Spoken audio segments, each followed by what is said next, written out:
अस्सलाम वालेकुम my dear student.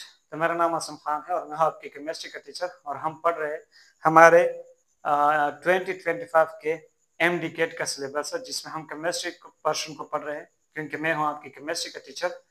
और यहाँ इस सिलेबस के मुताबिक हम क्लास 11 के 8 चैप्टर मुकम्मल कर चुके हैं और चैप्टर 9 यानी इलेक्ट्रोकेमिस्ट्री को शुरू कर चुके हैं। इलेक्ट्रोकेमिस्ट्री में भी हम 6 क्लासेस आपके लिए डिलीवर कर चुके हैं।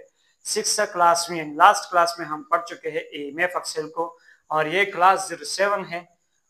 स्टैंडर्ड हाइड्रोजन इलेक्ट्रोड या नॉर्मल हाइड्रोजन इलेक्ट्रोड भी आप इसको कहते हैं, जिसको हम शी या नहीं भी शॉर्टकट कह सकते हैं।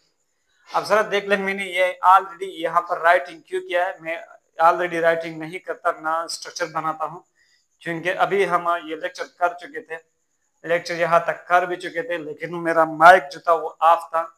तो मुझे ख्याल आया कि मेरा माइक जो है वो ऑफ हो चुका है, तो इस वजह से मैंने इतनी राइटिंग की थी। तो मैंने फिर से नहीं समझा कि मैं इसको मिटा दूँ और फिर से ये सारी बातें लिख दूँ अगेन। तो मैंने सोचा कि वैसे भी ये लिख चुका हूँ मैं, तो सिर्फ आपके साथ रिपीट करता हूँ कि ये मैंने क्या लिखा है शी के बारे में, यानी स्टैंडर्ड हाइड्रोजन इलेक्ट्रोड के बारे में मैंने क्या आपको समझाया। तो स्टैंडर्ड हाइड्रोजन इलेक्ट्रोड हमारे इलेक्ट्रोकेमिस्ट्री का एमडीके 2025 सिलेबस के मुताबिक हमारा लास्ट टॉपिक है। इसके बाद हम नए चैप्टर में शिफ्ट होंगे। So what is standard hydrogen electrode? It is a reference electrode which is set by IUPAC used to measure the standard oxidation potential or standard reduction potential of an other electrode। ये एक reference electrode है जिसको हम दूसरे electrode की standard oxidation potential या standard reduction potential value को मालूम करने के लिए इस्तेमाल करते हैं। It is a gas ion electrode. ये एक गैस आयन इलेक्ट्रोड है, यानी पहले अभी तक जो आप इलेक्ट्रोड ले रहे थे वो जिंक का मेटल जो कि सॉलिड था, या कॉपर मेटल जो कि सॉलिड था, या प्लेटिनियम मेटल या लीड मेटल या सिल्वर मेटल जो कि सॉलिड थे, उसके आप इलेक्ट्रोड ले रहे थे। लेकिन इस बार हमारा जो इलेक्ट्रोड है वो गैस का है और फिर इसके सोल्यूशन में क्या है, आयन से। जैसे कि अगर इसका ऑक्सीडेशन हो रहा है इस इलेक्ट्रोड के ऊपर तो इसका रिप्रेजेंटेशन ये है, और अगर रिडक्शन हो रहा है तो इसका रिप्रेजेंटेशन ये है। अब जरा देख लो, ये आयन है, ये गैस है, यानी गैस आयन इलेक्ट्रोड। ये आयन है और ये गैस है, ये आयन गैस इलेक्ट्रोड यानी गैस आयन इलेक्ट्रोड है। It can act as anodic half cell. ये एनोडिक हाफ सेल की तरह भी बिहेव कर सकता है, ये हमारा जो स्टैंडर्ड हाइड्रोजन इलेक्ट्रोड है। और साथ साथ में कैथोडिक हाफ सेल की तरह भी बिहेव कर सकता है कौन, हमारा जो स्टैंडर्ड हाइड्रोजन इलेक्ट्रोड है। डिपेंड करता है कि आप इसके साथ कौन सा इलेक्ट्रोड कनेक्ट करते हैं। अगर आप इसके साथ कोई ऐसा इलेक्ट्रोड कनेक्ट करते हैं कि यहाँ वहां पर क्या हो रहा है, रिडक्शन हो रहा है, तो हमारे स्टैंडर्ड हाइड्रोजन इलेक्ट्रोड के ऊपर क्या होगा, ऑक्सीडेशन होगा, यानी फिर ये वाला हाफ सेल हमारा क्या हो जाएगा, एनोडिक हाफ सेल। और अगर आप ऐसा इलेक्ट्रोड इसके साथ कनेक्ट कर रहे हैं जहां पर ऑक्सीडेशन हो रहा है, तो फिर हमारे स्टैंडर्ड हाइड्रोजन इलेक्ट्रोड के ऊपर क्या होगा, रिडक्शन होगा, और ये हमारा फिर क्या बनेगा, कैथोडिक हाफ सेल। मतलब it can act as a anodic half cell as well as a cathodic half cell. It's a standard oxidation potential या स्टैंडर्ड रिडक्शन पोटेंशियल, यानी अगर ये एनोडिक हाफ सेल की तरह बिहेव करता है तो मतलब ये कि इसमें ऑक्सीडेशन हो रहा है स्टैंडर्ड हाइड्रोजन इलेक्ट्रोड के ऊपर, और फिर इसकी ऑक्सीडेशन पोटेंशियल वैल्यू होगी। अब ये हम स्टैंडर्ड कंडीशन पर लेते हैं तो स्टैंडर्ड ऑक्सीडेशन पोटेंशियल वैल्यू, तो चाहे उसकी स्टैंडर्ड ऑक्सीडेशन पोटेंशियल वैल्यू ले ले या इसकी स्टैंडर्ड रिडक्शन पोटेंशियल वैल्यू ले ले, आईयूपैक कहता है कि इसको आप क्या करें, एज्यूम करें कि ये क्या है, जीरो है। तो हाइड्रोजन एक ऐसा एलिमेंट है कि इसका हम दोनों स्टैंडर्ड ऑक्सीडेशन पोटेंशियल वैल्यू और स्टैंडर्ड रिडक्शन पोटेंशियल वैल्यू दोनों एज्यूम कर लेते हैं कि ये क्या है, जीरो है। अब कहीं से तो हमने स्टार्ट लेना है ना, मतलब किसी एक चीज को हम स्टैंडर्ड लेते हैं, जैसे कि हम 1 kg का स्टोन एक्सटेंडर लेते हैं कि ये मेरे पास 1 kg का स्टोन है, फिर हम चीनी लेकर आते हैं और फिर इसको नापते हैं। तो जब ये इक्वल हो जाते हैं तो हम कहते हैं कि चीनी का वजन 1 kg हो गया। इसी तरह हम गंदम इसके साथ नापते हैं तो हम कहते हैं कि इस गंदम का वजन 1 kg हो गया। इसी तरह हमारे पास ये जो स्टैंडर्ड हाइड्रोजन इलेक्ट्रोड है ये एक स्टैंडर्ड इलेक्ट्रोड बन चुका है। फिर इसके साथ हम दूसरे इलेक्ट्रोड देखेंगे कि वहां पर क्या हो रहा है, रिडक्शन हो रहा है, ऑक्सीडेशन हो रहा है, और फिर इनकी रिडक्शन पोटेंशियल की वैल्यू कितनी है, ऑक्सीडेशन पोटेंशियल की वैल्यू कितनी है। क्योंकि इसको तो हमने जीरो लिया है, तो जो ईएमएफ ऑफ सेल आएगा वो सिर्फ इसकी वजह से आएगा। अब चाहे वो नेगेटिव में है, पॉजिटिव में है, कितना नेगेटिव में, कितना पॉजिटिव में, तो वो पूरा वैल्यू इस इलेक्ट्रोड पोटेंशियल की, यानी ये जो दूसरा आपने स्टैंडर्ड हाइड्रोजन इलेक्ट्रोड के साथ कनेक्ट किया है उसकी इलेक्ट्रोड पोटेंशियल की वैल्यू होगी। और हम स्टैंडर्ड हाइड्रोजन इलेक्ट्रोड की वैल्यू को, चाहे वो स्टैंडर्ड ऑक्सीडेशन पोटेंशियल वैल्यू हो शी की या स्टैंडर्ड रिडक्शन पोटेंशियल वैल्यू हो, वो हम एज्यूम कर लेंगे 0। अब हम बात करते हैं इसकी कंस्ट्रक्शन की कि हम इसको किस तरह बनाते हैं। तो ये हम एक कंटेनर लेते हैं और कंटेनर में हमने ये ग्लास जैकेट ले लिया और इस ग्लास जैकेट में हमने ये एक प्लेटिनियम वायर ले लिया। प्लेटिनियम वायर यहाँ पर एक इनर्ट इलेक्ट्रोड की तरह बिहेव करता है। आपको पता है कि platinum is a very rare reactive, less reactive element, बल्कि नॉन रिएक्टिव एलिमेंट आप कह सकते हैं। ये रिएक्शन में हिस्सा नहीं लेता। पहले जो आप इलेक्ट्रोड इस्तेमाल करते थे जिंक या कॉपर, वो खुद रिएक्शन में हिस्सा ले रहे थे हमारे ऑक्सीडेशन या रिडक्शन में, लेकिन यहाँ पर ये जो प्लेटिनियम है ये रिएक्शन में हिस्सा नहीं ले रहा। और यहाँ पर हम इसका एक फॉयल बना लेते हैं। ये फॉयल होता है, इसको हम कहते हैं प्लेटिनियम से बना हुआ ब्लैक फॉयल। और यहाँ पर हाइड्रोजन की रिएक्शन होती है। ये हो गया हमारे पास स्टैंडर्ड हाइड्रोजन इलेक्ट्रोड। लेकिन इसके लिए आपने टेम्परेचर कितना लेना है? टेम्परेचर यहाँ पर होगा 25 डिग्री सेंटीग्रेड या 298 केल्विन। और यहाँ पर जो इस सोल्यूशन में हम लेंगे स्ट्रॉन्ग एसिड का एक्वस सोल्यूशन, और ऐसा सोल्यूशन लेंगे, इतना सोल्यूशन लेंगे कि उसमें H+ की कंसंट्रेशन कितनी हो? 1 मोलर हो। वो कितनी हो? 1 मोलर। तो आप अगर HCl लेते हैं तो आपने 1 मोलर HCl लेना है, क्योंकि HCl हम जब पानी में डिसोसिएट करते हैं तो 1 मोल H+ देता है, 1 मोल क्लोरीन नेगेटिव देता है। लेकिन अगर आपने H2SO4 लेना है, कोई भी स्ट्रॉन्ग एसिड आप ले सकते हैं, लेकिन यहाँ पर ध्यान रखें कि H2SO4 जब आप लेंगे तो ये तो हमें 1 मोल H2SO4 हमें 2 मोल H+ आयन देते हैं। तो हम H2SO4 को कितना लेते हैं? 1/2 मोल लेंगे। तो जब ये पानी में डिसोसिएट होगा तो ये हमें 1 मोल H+ देगा। ये बात ज़हन में याद रखें। तो यहाँ पर हमारे पास H+ की कंसंट्रेशन कितनी होनी चाहिए? 1 मोलर। टेम्परेचर 25 डिग्री सेंटीग्रेड है, प्रेशर है 180 मीन स्टैंडर्ड कंडीशन है। और ये हमारे पास एक इलेक्ट्रोड है, standard hydrogen electrode. This is a platinum wire, this is a platinum black foil. ये जो है हमारे पास ग्लास जैकेट है। ये क्या है? ये हमारे पास ग्लास से बना हुआ एक जैकेट है। क्लियर है? ये हो गई हमारे पास स्टैंडर्ड हाइड्रोजन इलेक्ट्रोड की कंस्ट्रक्शन। अब हम बात करते हैं इसके इस्तेमाल की कि how can we use SHE को हम कहाँ कहाँ पर इस्तेमाल करते हैं और किस तरह हम इसको इस्तेमाल करते हैं। तो आपने लिखना है यूजेस ऑफ शी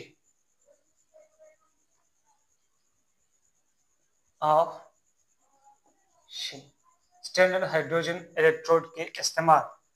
तो जरा याद रखें कि we can not determine the absolute electrode potential of an element. आपने क्या लिखना है? We can not determine the absolute electrode potential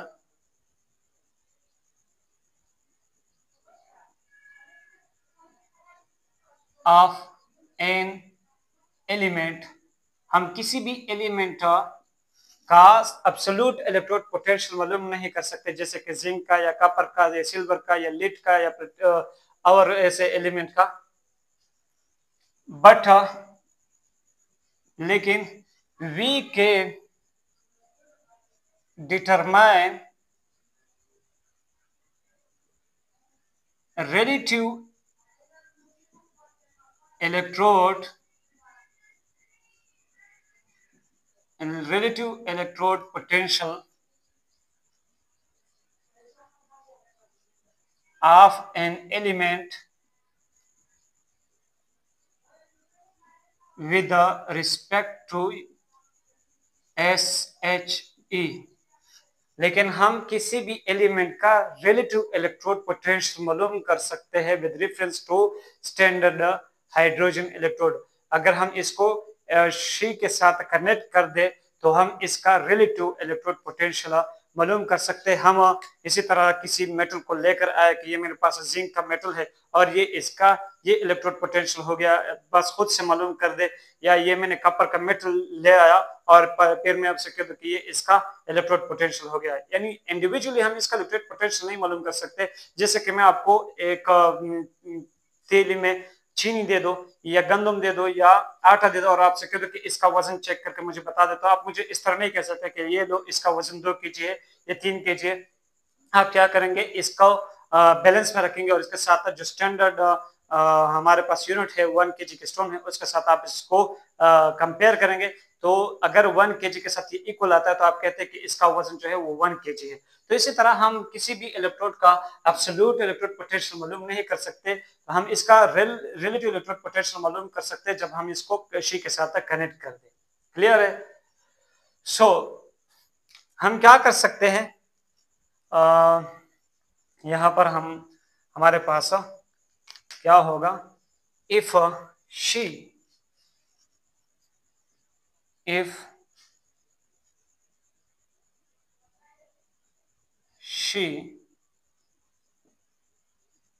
act as anode, यानी हमने शी के साथ एक दूसरा इलेक्ट्रोड कनेक्ट किया है और उस दौरान हमारा शी जो है वो बिहेव कर रहा है एज ए एनोड, यानी हमारे शी के ऊपर ऑक्सीडेशन हो रहा है। इसका मतलब ये है कि इसके साथ जो हमने इलेक्ट्रोड दूसरा मेटल का इलेक्ट्रोड कनेक्ट किया है वहां पर क्या हो रहा है, रिडक्शन हो रहा है। तो जरा देख ले, हमारा शी जो है वो इस तरफ में है क्योंकि एनोडिक हाफ शेल कहां पर होता है, लेफ्ट पर होता है। आपको मैंने लोन का कंसेप्ट समझाया था, लोन लेफ्ट के ऊपर होता है, यानी लेफ्ट तरफ होता है हमारे पास ऑक्सीडेशन, लेफ्ट के ऊपर लेफ्ट तरफ होता है एनोड, लेफ्ट तरफ होता है नेगेटिव चार्ज। तो हमारे पास लेफ्ट तरफ में क्या होता है, ऑक्सीडेशन, और चूंकि हमारा शी जो है वो एज ए एनोड का काम कर रहा है इस बार, तो यहाँ पर हमारा शी इस तरफ में है और इस शी से हम वायर लेकर चलते हैं। यहाँ पर वोल्टमीटर है, ये हमें इस सेल का ईएमएफ देगा और फिर यहाँ पर हमने दूसरा हाफ सेल लिया है और यहाँ पर वो वाला इलेक्ट्रोड लिया है जिसकी हमने इलेक्ट्रोड पोटेंशियल फाइंड आउट करनी है। इसको अपने ही एक्वा सॉल्यूशन में रखा है और इसका तो अपना एक सेटअप है, वो आप देख चुके हैं। अब जरा देख ले यहाँ पर क्या होगा, हमारे हाइड्रोजन, यहाँ पर हाइड्रोजन का क्या होगा कि H2 गैस, यानी यहाँ से हाइड्रोजन गैस आएगा और ब्लैक फॉयल पर इसकी क्या होगी, ऑक्सीडेशन होगी। H2H प्लस 2 इलेक्ट्रॉन देगा और ये रिएक्शन क्या होगा, इक्विलिब्रियम में होगा। ये इक्विलिब्रियम भी मैं आपको समझा चुका हूँ। प्लेटिनियम, यहाँ पर मैंने प्लेटिनियम क्यों शो किया, क्योंकि जब ये ऑक्सीडेशन आता है या सॉरी हाइड्रोजन आता है तो ये यहाँ पर इसकी ऑक्सीडेशन यहाँ पर हो जाती है, यहाँ पर इसकी ऑक्सीडेशन होती है, तो इसलिए यहाँ पर मैंने प्लेटिनियम शो किया है। और इसको हम रिप्रेजेंट किस तरह कर सकते हैं, इस पोटेंशियल को, इलेक्ट्रोड पोटेंशियल को, कि प्लेटिनियम इंटू 1/2 H2 और यहाँ पर हम लिखेंगे H प्लस इक्वल्स, यानी हाइड्रोजन गैस से जा रहा है H प्लस पे, मतलब क्या हो रहा है, ऑक्सीडेशन। या आप इसको इस तरह रिप्रेजेंट कर सकते हैं कि platinum 1/2 H2 H plus aqueous solution, ये हमारे पास गैसियस स्टेट में है और ये एक्वस सोल्यूशन में है। और यहाँ पर हमारे दूसरे मेटल का क्या होगा, रिडक्शन होगा, Mn plus n number of electron gain करके क्या बनाएगा, m, यानी यहाँ पर रिडक्शन होगा। अब यहाँ पर जो हमें ईएमएफ ऑफ सेल मिलेगा, ये वोल्टमीटर जो हमें x देगा, जो भी वैल्यू देगा, वो जो इलेक्ट्रोड पोटेंशियल की वैल्यू होगी वो सब की सब इसी ही इलेक्ट्रोड की वैल्यू होगी, क्योंकि हमने शी को तो एज्यूम कर लिया है क्या, जीरो। हमारे एपेक्स साहब ने कहा कि उसकी इलेक्ट्रोड पोटेंशियल क्या होगी, जीरो। तो यहाँ पर जितना भी इलेक्ट्रोड पोटेंशियल होगा, चाहे वो माइनस में है, -3 है, -4 है, -5 है, या 0 है, 3 है, 4 है, 5 है, यानी प्लस में है, वो सारा का सारा इलेक्ट्रोड पोटेंशियल किसका होगा, इस ये जो आपने लिया है। क्लियर है? तो ये हो गया जब हमारे पास शी बिहेव कर रहा है एज एन एनोड। जब हमारा शी किस तरह बिहेव कर रहा है एनोड, तो हम किसी दूसरे इलेक्ट्रोड का रिडक्शन पोटेंशियल की वैल्यू क्या कर सकते हैं, फाइंड आउट कर सकते हैं। यहाँ पर हम यहाँ पर जो हमें वैल्यू मिलेगी इस इलेक्ट्रोड का क्या हमें मिल जाएगा, रिडक्शन पोटेंशियल की वैल्यू। और कौन सा होगा, स्टैंडर्ड रिडक्शन पोटेंशियल की वैल्यू, क्योंकि ये वाला सेल हाफ सेल जो हमने लिया है ये स्टैंडर्ड कंडीशन पर लिया है, तो ये वाला सेल भी हम स्टैंडर्ड कंडीशन पर लेंगे, दोनों क्या है, हाफ सेल है। और फिर इसका जो इलेक्ट्रोड पोटेंशियल होगा, रिडक्शन पोटेंशियल, वो भी हमारा क्या होगा, स्टैंडर्ड रिडक्शन पोटेंशियल, क्योंकि हम स्टैंडर्ड कंडीशन पर लेंगे। अब हम कहते हैं when she act as cathode, when she act as cathode, मतलब जब हमारे स्टैंडर्ड हाइड्रोजन इलेक्ट्रोड के ऊपर क्या होगा, रिडक्शन होगा, तो इसके ऊपर रिडक्शन होगा तो हमारा standard hydrogen electrode as a cathodic half cell काम करेगा। और जब ये कैथोडिक हाफ सेल करेगा तो इसका साथ जो दूसरा सेल हमने इलेक्ट्रोड कनेक्ट किया है वो कौन सा हाफ सेल की तरह बिहेव करेगा, एनोडिक हाफ सेल की तरह बिहेव करेगा। जरा देख ले, यहाँ पर जो दूसरा इलेक्ट्रोड है वो यहाँ इस बार हमारे पास लेफ्ट तरफ में है और उसका क्या हो रहा है, ऑक्सीडेशन।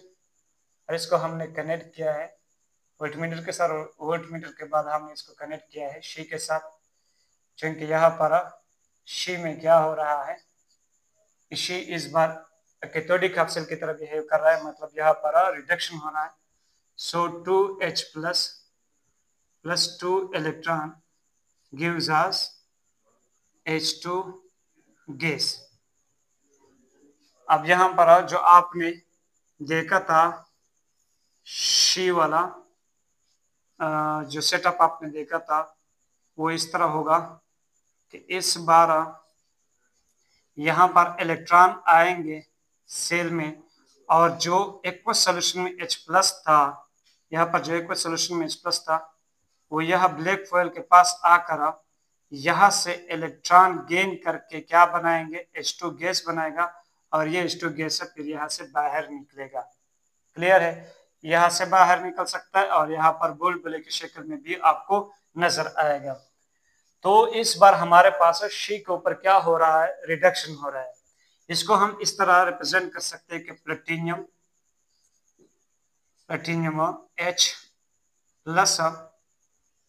H+, और ये क्या होगा 1/2 H2 गैस, या इसको आप इस तरह भी रिप्रेजेंट कर सकते हैं E0 of H+ 1/2 H2 gas, और ये क्या है, एक्वस सॉल्यूशन से आ रहा है।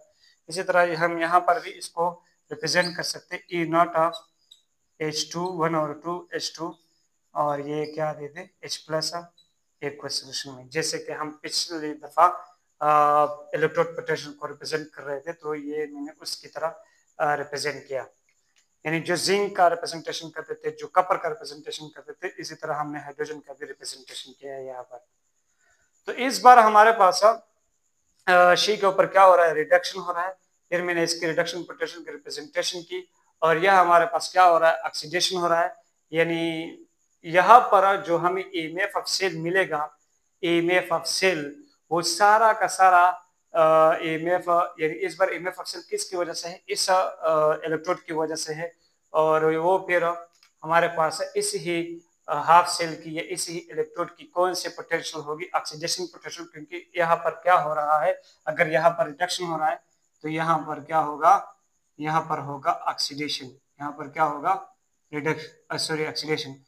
तो इसका तो अगर रिडक्शन पोटेंशियल वैल्यू है या ऑक्सीडेशन पोटेंशियल वैल्यू है वो तो एज्यूम की गई है 0, तो यहाँ पर जो भी EMF ऑफ सेल की वैल्यू आएगी वो इसकी वजह से होगी, और इसमें क्या हो रहा है, ऑक्सीडेशन हो रहा है। So this will be the oxidation potential value of this electrode। तो आपने शी को इस्तेमाल किया किसी इलेक्ट्रोड की रिडक्शन पोटेंशियल वैल्यू मालूम करने के लिए, या इसको इस्तेमाल किया किसी इलेक्ट्रोड की ऑक्सीडेशन पोटेंशियल वैल्यू मालूम करने के लिए।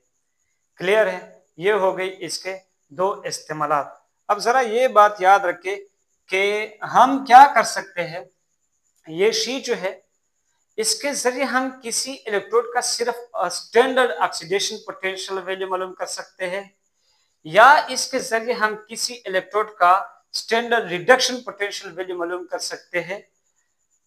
हम इसके लिए इलेक्ट्रोड पोटेंशियल वैल्यू यानी standard oxidation potential, standard reduction potential value या स्टैंडर्ड ऑक्सीडेशन पोटेंशियल वैल्यू, इन दोनों को हम क्या कहते हैं? Standard electrode potential value. तो शी के जरिए हम स्टैंडर्ड इलेक्ट्रोड पोटेंशियल वैल्यू मालूम कर रहे हैं किसी इलेक्ट्रोड का। लेकिन एक बार हमें किसी इलेक्ट्रोड का स्टैंडर्ड इलेक्ट्रोड पोटेंशियल वैल्यू मिल जाए तो हम उसका सिर्फ इलेक्ट्रोड पोटेंशियल वैल्यू यानी वो वाला इलेक्ट्रोड पोटेंशियल जो किसी भी कंडीशन के ऊपर हम मालूम कर रहे हो, जैसे कि टेम्परेचर चेंज हो 25 डिग्री सेंटीग्रेड से, कंसंट्रेशन 1 मोलर ना हो, प्रेशर 1 atm ना हो, इस कंडीशन पर हम किसी इलेक्ट्रोड का अगर इलेक्ट्रोड पोटेंशियल मालूम करना चाहेंगे तो फिर वो हम नर्स्ट इक्वेशन से क्या कर सकते हैं? फाइंड आउट कर सकते हैं। और नर्स्ट इक्वेशन जो है आपने लिखना है, नर्स्ट इक्वेशन, ये भी आपको पता चले हमारे पास नर्स्ट इक्वेशन क्या होता है। नर्स्ट इक्वेशन होता है आपके पास E is equal to E naught minus 2.303 RT divided by NF log of base 10 product P की concentration divided by reactant R की concentration raise to the power they are coefficient. ये हमारे पास क्या है? नस्ट इक्वेशन है। ये हमारे पास है अगर ये इलेक्ट्रोड के लिए हम इस्तेमाल कर रहे हैं, so this is a electrode potential at any condition and this is a standard electrode potential. उसी ही जैसे कि लेट सपोज हम जिंक के लिए इसकी इलेक्ट्रोड पोटेंशियल मालूम कर रहे हैं एट एनी कंडीशन, यानी 25 डिग्री सेंटीग्रेड नहीं है और 1 एटमॉस्फेरिक प्रेशर भी नहीं है, 1 मोलर कंसंट्रेशन भी नहीं है, उसके लिए हम इलेक्ट्रोड पोटेंशियल मालूम कर रहे हैं। तो हम ये यहाँ पर लगाएंगे इलेक्ट्रोड पोटेंशियल ऑफ जिंक और यहाँ पर लेंगे standard electrode potential of zinc और स्टैंडर्ड इलेक्ट्रोड पोटेंशियल वैल्यू हम शी के जरिए जिंक के लिए क्या कर चुके हैं? मालूम कर चुके हैं। और यहाँ पर 2.303 लगाएंगे। R जो है ये यूनिवर्सल गैस कांस्टेंट है, T जो है टेम्परेचर है, N जो है नंबर ऑफ इलेक्ट्रॉन है जो ट्रांसफर हो रहे हैं, यानी जिंक से हमें अगर जिंक की बात करें, जिंक और कॉपर सेल की बात करें तो यहाँ पर 2 इलेक्ट्रॉन की ट्रांसफर हो रही है। जिंक 2 इलेक्ट्रॉन लॉस कर रहा है, कॉपर 2 इलेक्ट्रॉन गेन कर रहा है, तो यहाँ पर N की वैल्यू 2 हो जाएगी। F जो है ये हमारे पास क्या है? फैराडेज कांस्टेंट है, इसकी वैल्यू हमारे पास कितनी आती है? 96,500 कोलम्ब। और P जो है वो प्रोडक्ट की कंसंट्रेशन होगी और R जो है रिएक्टेंट की कंसंट्रेशन। और ये जो ऊपर P और R लिखा है ये उन रिएक्टेंट और प्रोडक्ट की क्या होगी? कोएफिशिएंट की वैल्यूज होगी। तो इस तरह हम नस्ट इक्वेशन के जरिए किसी भी इलेक्ट्रोड का electrode potential at any condition मालूम कर सकते हैं। लेकिन उसका स्टैंडर्ड इलेक्ट्रोड पोटेंशियल, किसी भी इलेक्ट्रोड का स्टैंडर्ड किसी भी एलिमेंट का स्टैंडर्ड इलेक्ट्रोड पोटेंशियल आप मालूम कर सकते हैं शी के जरिए। इसके साथ इसको सिर्फ कनेक्ट कर दे तो आपको मिल जाएगा। लेकिन अगर आप किसी भी एलिमेंट का electrode potential at any condition मालूम करना चाहते हैं तो इसके लिए आपने ये वाला इक्वेशन इस्तेमाल करना है। अब इसको हम शॉर्टकट इस तरह भी लिख सकते हैं नस्ट इक्वेशन को कि E is equal to E naught minus 0.059 divided by N, क्योंकि ये F की वैल्यू जो है ये भी कांस्टेंट है, R और T की वैल्यू भी कांस्टेंट है। तो यहाँ पर हम इसकी वैल्यू अगर लगा दे तो हमारे पास क्या आ जाएगा? 0.059 divided by n log of 10 divided P की concentration divided by R reactant R की concentration raise to the power they are coefficient. तो आप ये वाला ये 99% केसेस में ये वाला इक्वेशन इस्तेमाल हो रहा है और ये इतना ज्यादा इस्तेमाल नहीं होता। आप इन दोनों में से किसी को भी इस्तेमाल कर सकते हैं। तो ये हो गए हमारे पास स्टैंडर्ड हाइड्रोजन इलेक्ट्रोड के बारे में बातें।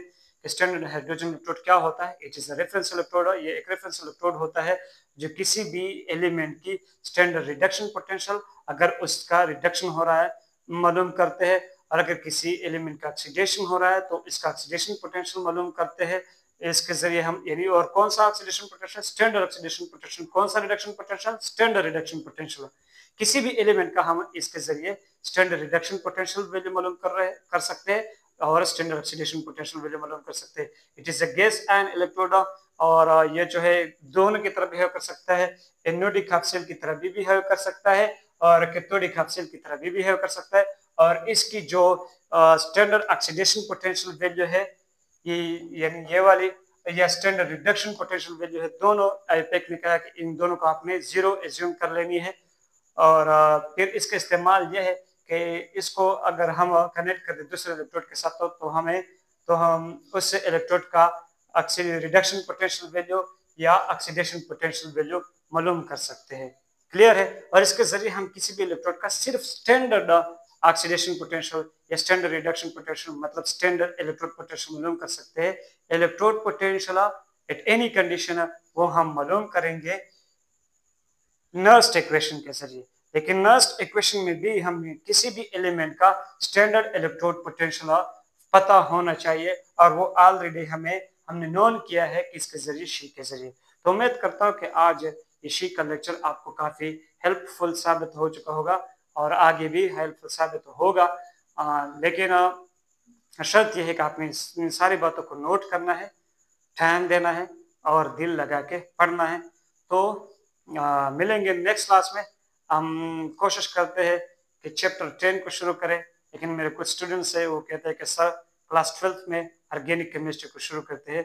तो मैं उन स्टूडेंट्स के साथ मशवरा करता हूँ क्योंकि मेरे पास अभी फ़िलहाल चैनल पे 4-5 स्टूडेंट्स हैं, तो उनके साथ हम मशवरा करते हैं कि अब कौन सा क्लास शुरू करें, यानी क्लास 11 का जो लास्ट चैप्टर बाकी है वो शुरू करें या क्लास 12 में ऑर्गेनिक पोर्शन को शुरू करें। तो इंशाल्लाह जहाँ पर मशवरा होगी वहाँ से हम शुरू करते हैं। तो मिलते हैं नेक्स्ट क्लास में, तब तक के लिए अल्लाह हाफिज़।